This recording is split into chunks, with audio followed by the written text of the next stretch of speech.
Welcome back to Not Just Notes. I can't believe I'm doing another Meghan Markle video. I told myself I wouldn't, but I just have to. So we have, and I really tried to be generous about what she's going through and what they're going through, but I just can't anymore. It's insane. You have a woman who becomes part of one of the oldest royal families in the world. And what does she do with it? She decides to keep being a celebrity.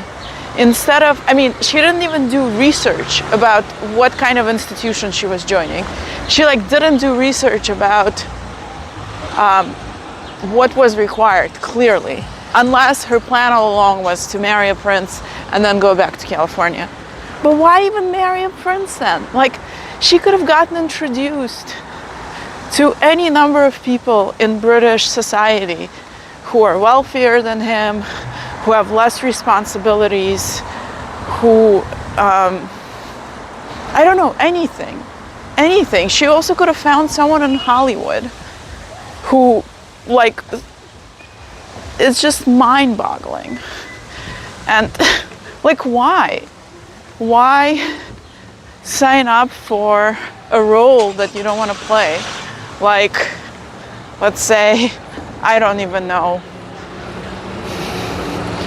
I can't come up with a good example. I was going to come up with an example of if you marry a truck driver or I don't even know. If you marry a truck driver and you want to be with your husband a lot, you have to kind of sign up for traveling with him as he works. If you, I'm so shocked that I can't even come up with a good analogy. So what does the royal family do? Couldn't she have researched that? It does a lot of charity, so supporting charitable causes. It does a lot of speaking on behalf of those charitable causes, going around the country, meeting people. Okay, and then they also have a lot of time off where they spend time with each other. And I guess, I'm not going to justify anything because I was going to say I guess she thought it would be different. I think, I can't even tell what I think. I think she was getting a prize. She was going after a prize. Everything else, it seems like everything else in her life has been a prize in the sense of she auditioned for a role and she got it. So she auditioned for Suits and she got it. She's good at auditioning for roles and getting some of them. Oh my God, this is so beautiful. This is one of the most beautiful neighborhoods, and I haven't walked through here this summer. And usually I love it, but I think since COVID I've been staying away because I overdid it during COVID. I'd come here almost every day, and get bored doing that.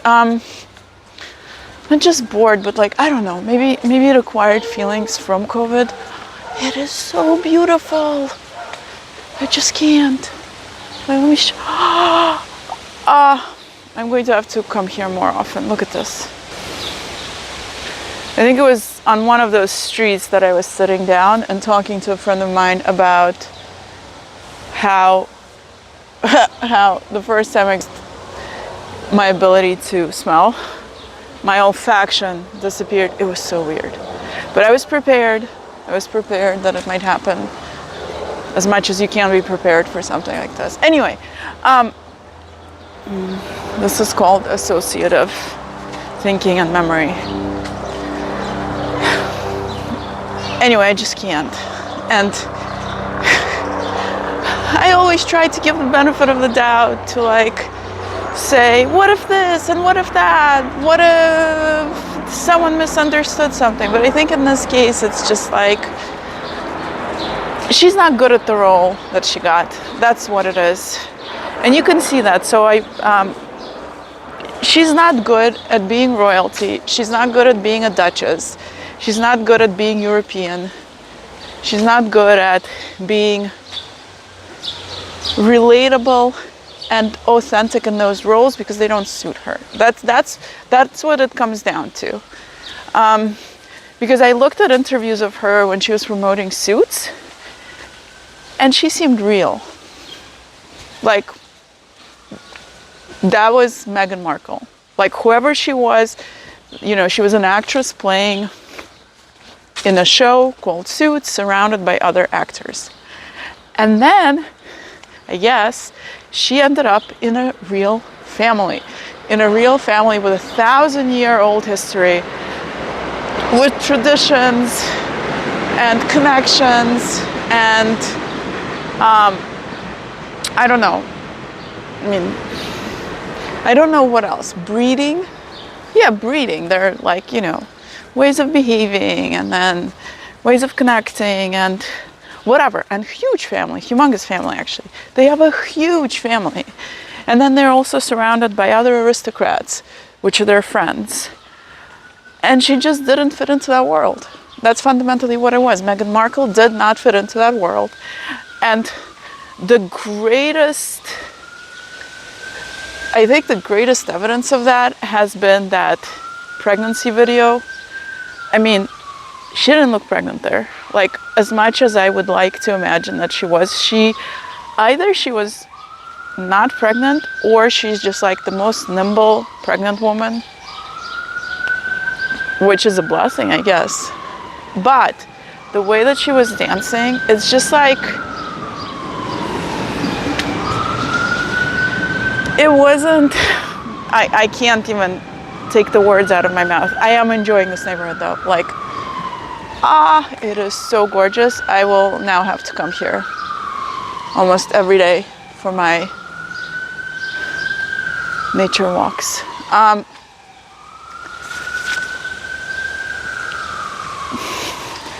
I think it was trashy. I think the way that she was dancing was trashy. Whether or not you want to dance like that with your husband, okay, it's your decision, whatever you guys are into. But why did we have to see it? I guess because the truth always comes out, right? We had to see it because that's who she is. And that's how she got him also. Now I'm totally convinced that's how she got him. And the whole facade of like, oh, I'm a humanitarian. I so much care about other people. Maybe, I mean,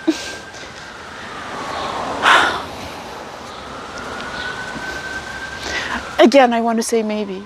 Except then you look at trashing his family publicly for the whole world. I don't know if that's so much caring about other people. Really don't know that.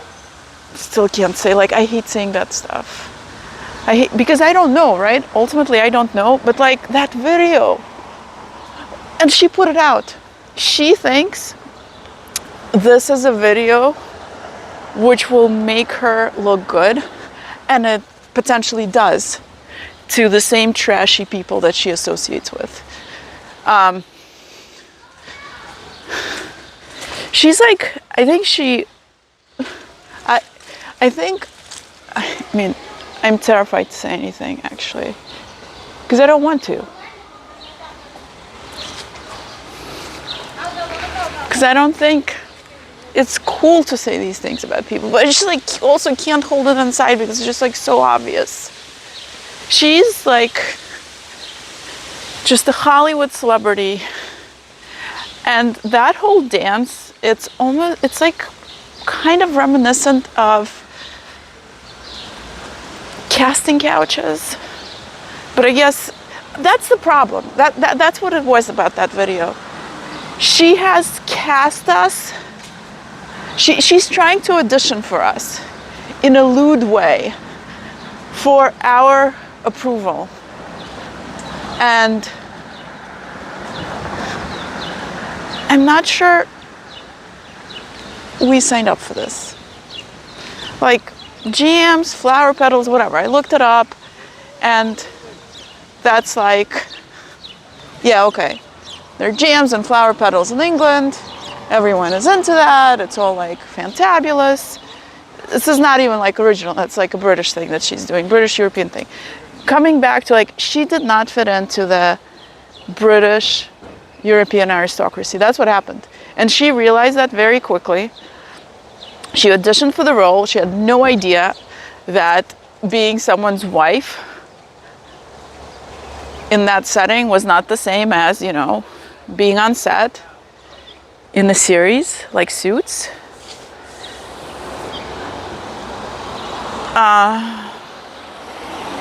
I can't. I don't know what she was thinking. Like, I literally have no idea, honestly. She's just like, I'm loving this neighborhood. Oh my God.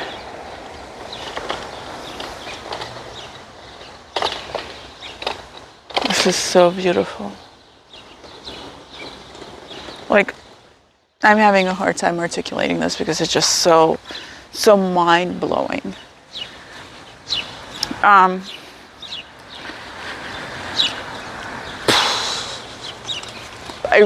I also really think it was just like, I just got disoriented, like where I came from. It is so cool here. So cool. Maybe I want to walk around here and then go into the city. I literally have no idea how I just ended up here. Oh man, it's so beautiful. It is so breathtakingly beautiful. So much greenery. Why isn't the rest of the city like that? If the rest of the city was like this, it would be so livable. I think a lot of people would have many fewer mental health problems. Although the truth is that this neighborhood is like really super duper lusciously affluent. It was built to be affluent, and it was super well designed, and the houses are just incredible. What I mean to say is this neighborhood was built to be affluent. That's what I mean to say. Initially when it was designed. And therefore, it has this kind of like beauty and feeling to it and kind of everything you could hope for. Anyway, oh man. Oh man.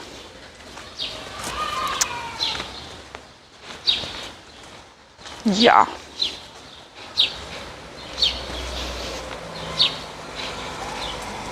I mean, I feel like I have to hold back. Oh, I know now. I went the other way instead of going back. Oh, so beautiful. It's like living in a little forest in the middle of the city. I don't know what she was thinking. She definitely failed at the role that she auditioned for. I don't know what he was thinking. I mean, we can hypothesize, right? But we can't run an experiment on it. I think he really bought in the role that she was playing for him. And she kept playing it. I mean, he's not very good, but also he didn't have like a baseline for her.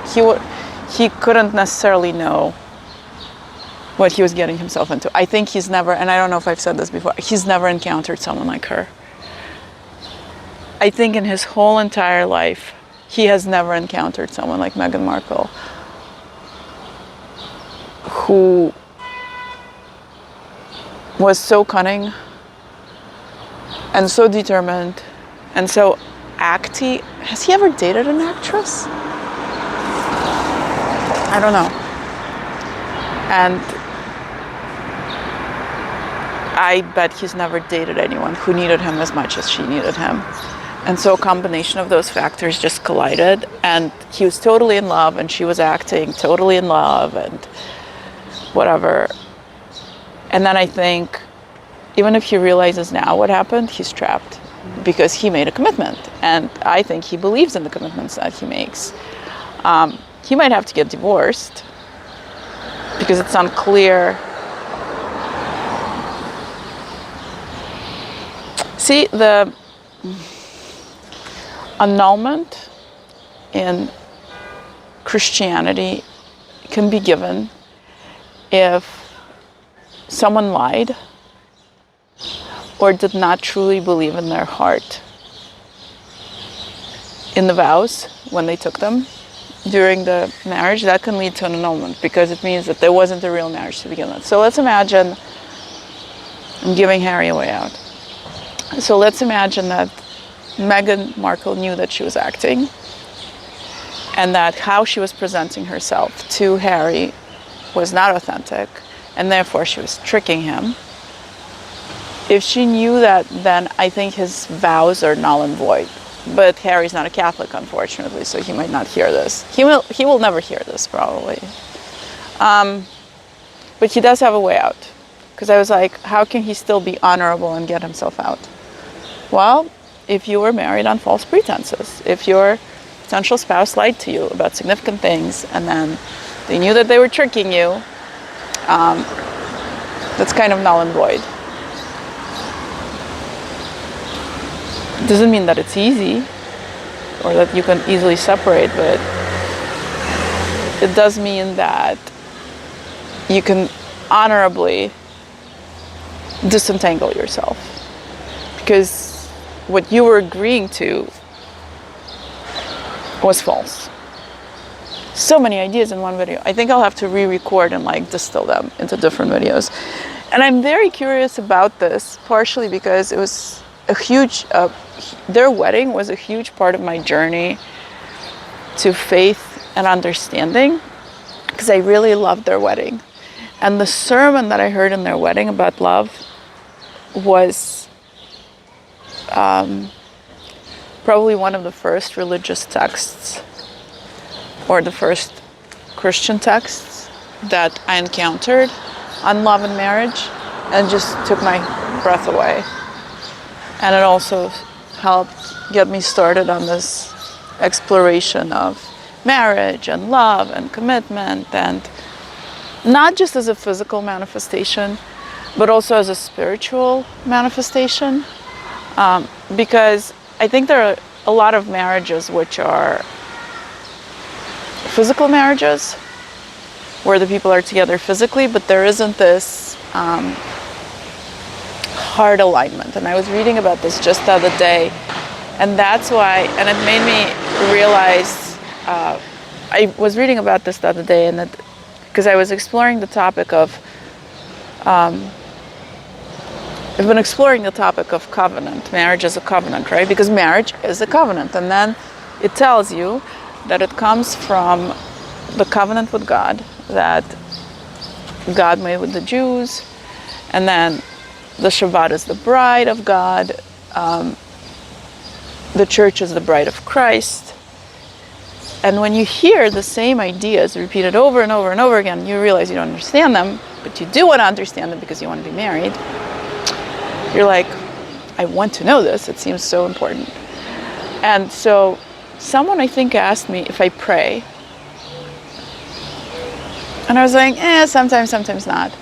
And then, I can't remember who it was, but I'm so super grateful. They said, oh, it was my friend who's recovering from a sickness right now. Thank you. When I told her that I don't pray, and I asked her a question, I don't remember what it was, and then her response was something like, do you trust God? Like, if you trust God fully with anything that you can say, because he already knows, but that's not why you trust him.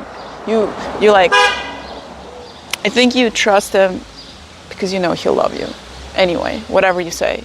And he already does know. Or maybe he doesn't actually, I don't know. We don't know how he set it up. Does he already know everything, or do we have to give him permission? That's a good question, actually. And then I was like, oh my God, I don't trust God to be kind to me, to take all of me, to be able to share everything with. And then that echoed with the lecture I went to on baptism at the Russian Orthodox Church. And I started putting the pieces together. And again, I've been thinking so deeply about the two main commandments, like the commandments that everything can be distilled to, which is not the same as not knowing the other commandments, because they can also be really helpful in terms of behavior, right? Like, for example, the first commandment in Judaism is considered the commandment to enjoy the world, because that was the first thing that God said to people. He created the world, he said it's good. I'm misquoting a little bit, but I'm getting the main idea right. And then, so I went to that, lecture and something clicked. And then I was like, wait, that's why you can't have a real marriage, like a covenantal marriage, unless you have a covenantal relationship with God. Oh my God, this has just like opened up another thing for me. It's so funny when I speak out loud, that's when I really understand what I'm talking about. And this is how God designed it. We're not supposed to be able to figure out everything in our head. We're supposed to share and supposed to connect and supposed to like interact. That's the whole point. That's the whole point. If we were meant to be a rock or a tree, though I can't even say that anymore because trees communicate. Even trees communicate. Anyway, so then I was like, okay, I started working on praying just as a function of talking my truth every day and being honest. And then trusting that that's okay to do. And then the moment you start practicing that, and I read something else on marriage, then you realize that you can do that in marriage. I was reading that if you have to hold back in marriage, and we don't mean like stray thoughts or ideas or feelings like, oh my God, I'm so mad at you right now, I want to, I don't know, hit you. No, like that you hold back. Maybe you say that if you're not dating a pussy.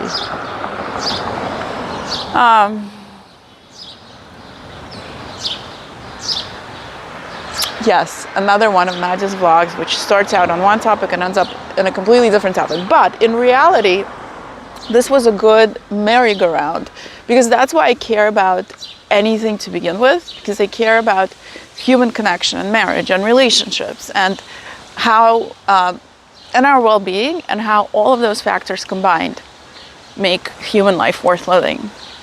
And that's why I actually care. And that's why I care about the Meghan Markle and Harry story. But I think I care so much less now, because I used to think that they were like this. I wanted to think that they were a fairy tale. And by fairy tale, I think most regular people imagine where things don't go wrong, where it's like safety, understanding, commitment, and choosing each other every day, out of character, out of who you are. And so it becomes a symbol of that, right? Because it's just, they're people who have clout. And it's visible, like who else has like publicly televised weddings, right? Yeah. And now I'm like, we were sold a bunch of baloney. I mean, Prince Harry is the first one. Unless he's exactly like her, you know, there's always a question like, if you keep living with a person like that, are you like them? But I don't think so, because I think, A, people take their commitment seriously. B, I wouldn't be surprised if he's on drugs, because if he had issues with drugs to begin with, and then she's like supportive of him using even weed, which is a drug. It affects memory, it affects long-term planning, it affects ability to connect deeply with other people. If she's facilitating marijuana use, if that's the only thing he's doing, even that's bad in itself. Like, if that's how they're treating his anxiety, or so not only did he have anxiety, and we have to remember his mother died when he was 12. That's a really, really bad age, because it's like you're conscious and aware of everything, but you have absolutely no defenses against anything, because you're still like so tender and blossoming into your personality.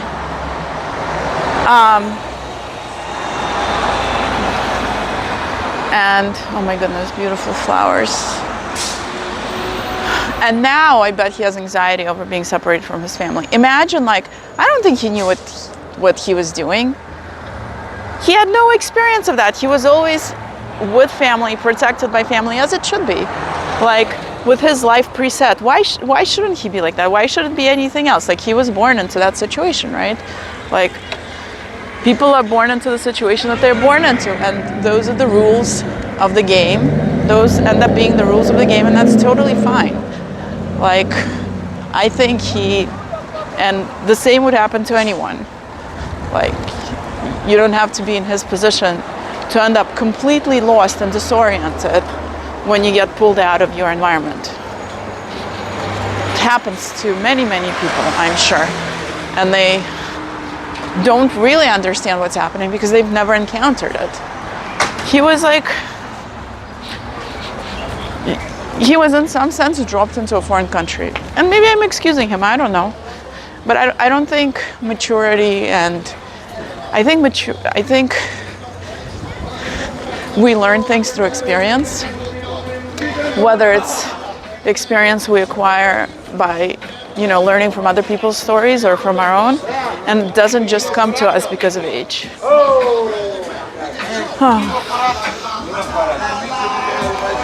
Yes. I guess that's what I wanted to say today. Thanks for being with me. See you tomorrow.